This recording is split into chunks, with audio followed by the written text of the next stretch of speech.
I think is really cool about this year's NFL schedule, at least in the first 3 weeks, it seems like we're getting a lot of those revenge games, those fun storyline narratives. We get our first opportunity to see Carson Wentz versus his former team, the team that drafted him number 2 overall, the Philadelphia Eagles.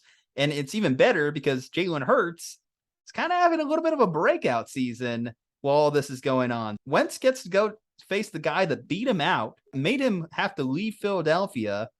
I think this is going to be an incredible game from a storyline perspective. I just don't know. Is it going to be an incredible game from a playing standpoint? What do you think on this one, Kyle? Well, this one's interesting because the Eagles are the team that was like the trendy pick at the start of the year, and now we're all starting to see why the Eagles were such a trendy, fun pick. And Jalen Hurts has looked very good, as if he may deserve an extra contract from a team that's not the Philadelphia Eagles, but still, Jalen Hurts could be lined up for a payday sometime in the future. He's looked very good this year.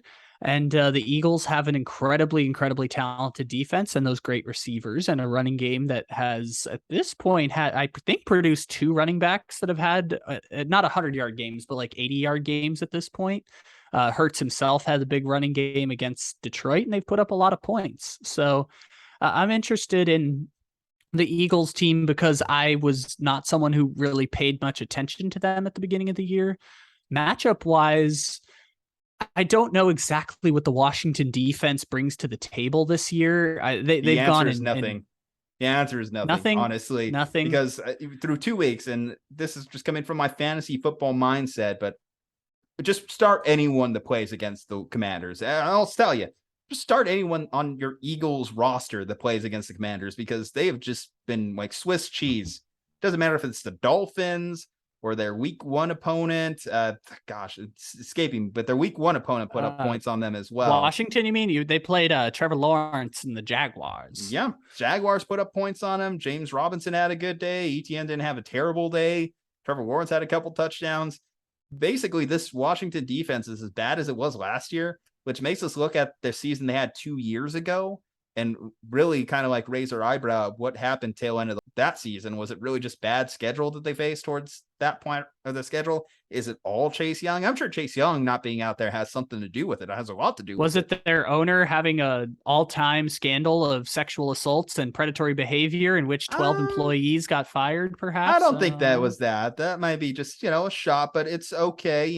When we're talking about the Commanders, shots galore. People have been treating this team as kind of like the punching bag, and rightfully so, because they were also the only team that was trading for Carson Wentz this offseason.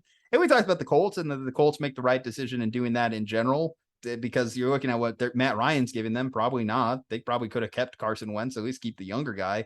Carson Wentz, 27 touchdowns, 7 interceptions last year. This year, he's looked adequate. He's looked fine in terms of like what you were hoping for the Commanders. I mean, he's better than Taylor Heineke. I think that's yes, an upgrade in terms of position for the Commanders. It just, can they compete with this game in this game against the Eagles? So they're currently a touchdown underdog in their home stadium. They got Amon-Ra St. Brown went crazy on them this past week. So it tells you their secondary is an issue. And I'm looking at guys like A.J. Brown and Devontae Smith, and I'm wondering, okay, you look in the Monday night game, right? So short week for the Eagles, add that in. But short week for the Eagles, they were running wide open against the Vikings. So the Vikings, a team that we thought made improvements. No one was within a few yards of them. How are these Commanders? Has potential to turn into a shootout. I think that's still a possibility. And Vegas, 47 points is the over-under right now. But I think the Eagles offense is just going to continue to roll. I think that this is going to be a good week for them. So whatever point spreads or over-unders on just the Eagles offense, I would say take them. I think they're going to take advantage of this Washington team. This is a game where if you are a great team, you will beat the shit out of a bad team. This happens in the NFL all the time. Now, the spread might be like a weird backdoor cover situation, but see, that's maybe where a step too far. I don't know if the Commanders are a bad team. I think they might be an average team. The Commanders, let's say this, the Commanders are a team that will not be in the wild card hunt 2 weeks before the end of the season. Well, let's pause on that one too, just because remember the Eagles that made the playoffs last year made it with under a 500 record, if I'm not mistaken.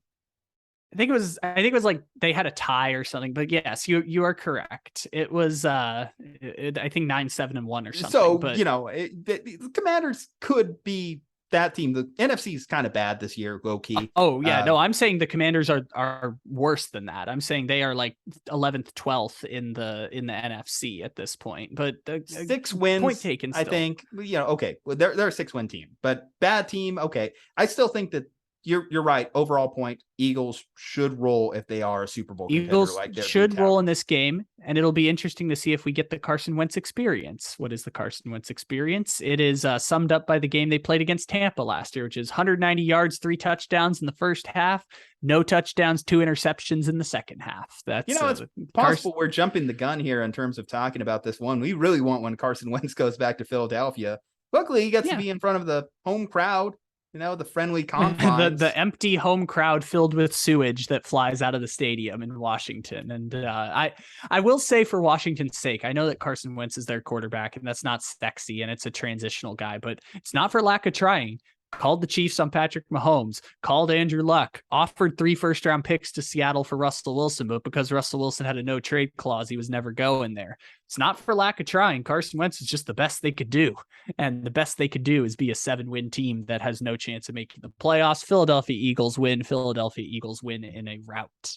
Yeah, I agree. It's going to be Eagles fly. Eagles fly. Commanders bye-bye. Carson Wentz, good luck. Hey, if Carson Wentz did win, that'd be a fun narrative. But, we'll get in there if it happens and whatnot. That's a whole other discussion. But either way, the pick this week is the Eagles. Easy. All right, guys. But what do you think? What do you think in the comments below? Do you think that Carson Wentz is going to get his revenge? Do you think that the Eagles are going to rout Washington? We want to know your thoughts in the comments section below. Leave a like on this video. Subscribe to the channel. Follow us on social media at Juju Talk Sports. Kyle Ledbetter. All the information in the bio. And stay safe, happy, healthy. We'll see you next time.